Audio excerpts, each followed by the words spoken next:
Welcome back. In this video, we're going to go through how to use file storage services from within your web applications. I'm currently in the Inhouz Cloud console.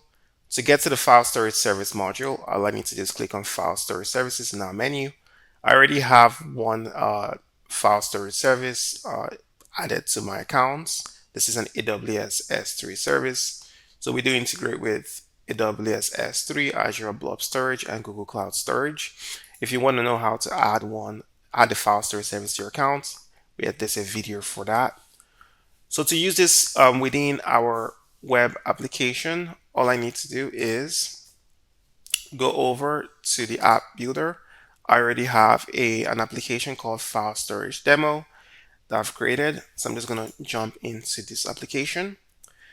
Really quickly, let's just take a look at our S3 bucket. As we can see, we have no objects, so no files in it. So to begin to use our file storage service, all I need to do is drag and drop my file upload widgets or elements to the page. And then we're going to try and integrate or connect our file storage service to it. So this is a standard file upload widget. If we go into the settings, we can basically see that there's an option for a file storage service ID. So what this means is that the second you add a file storage service ID, what happens is that when you upload a document to this widget, the Inhouz Cloud platform is automatically going to securely upload this document to your file storage service. All right, so to get the file storage ID, all I need to do is go back to my file storage service and just copy the file storage service ID. So let me just make sure I copy that. Go over here and nope, not here. Paste it in the file storage service ID input here. So I've now binded this file upload element to my file storage service ID by simply pasting in the ID. So if I were to simply pick a file, I'm just going to pick a random file. Let's say this logo over here. All right, so now we get this little widget at the bottom of this input that just tells us that this has been uploaded. If I go back to my S3 bucket and refresh the page, I can see that indeed my AWS logo that I just uploaded is here. As we can see, it's been uploaded. And what happens when I delete it? It's gone. If I go back over here and refresh, it's pretty much gone. All right. So this is, let's do it again with another, let's say we have a purchase summary icon.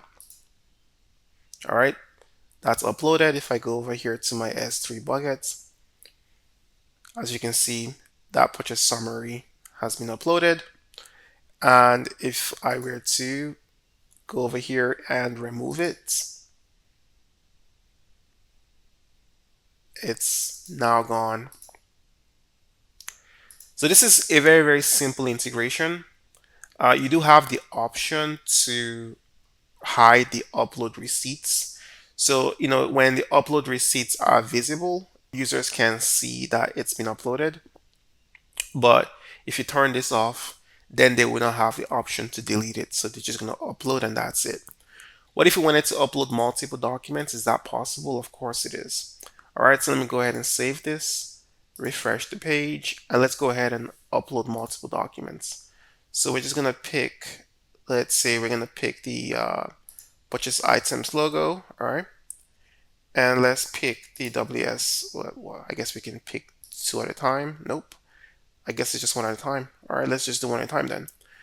Let's get our purchase items icon. We have that uploaded.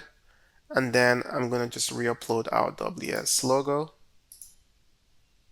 All right, so there you have it. We have two images that have been uploaded, or two files, because right now we're not really specifying a specific file type. Any file is game. So if I go back to my bucket and I refresh the page, I can see these two files. They just happen to be image files have been uploaded.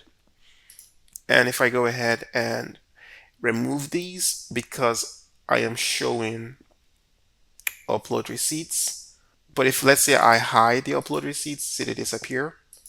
And if we want to show the upload receipts, they reappear. So it all depends on what kind of user experience, what kind of functionalities that you want your users to have. But let me go ahead and get rid of these two. All right, so let's get rid of this one. And now they are gone from our bucket. All right, so that's it for using the file storage services from within web applications. It's a simple way of just connecting your file uploads to your cloud storage. It's a seamless integration. There's almost no configuration, and every file uploaded goes directly to your file storage location. All right, that's it for this video. See you in the next one.